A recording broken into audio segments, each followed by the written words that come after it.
বাংলাদেশের বিভিন্ন রাজনৈতিক দল বিভিন্ন বিষয়ে মতামত উপস্থাপন করেছে। বিএনপি তার মতামত দিয়েছে। হ্যাঁ, কোনো কোনো বিষয় হয়তো অন্য অন্য কারোর সাথে আমাদের মত পার্থক্য আছে, কিন্তু বাংলাদেশের মানুষের রাজনৈতিক অধিকার,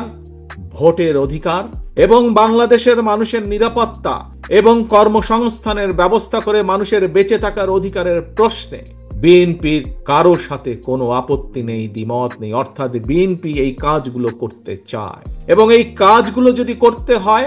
দেশের ভবিষ্যৎ সন্তান যারা, আগামী দিনের ভবিষ্যৎ যারা, তাদের শিক্ষা ব্যবস্থা গড়ে তোলার জন্য যা করা প্রয়োজন, দেশের নারীদের অধিকার প্রতিষ্ঠিত করার জন্য, নারীদেরকে স্বাবলম্বী করার জন্য যা প্রয়োজন, দেশের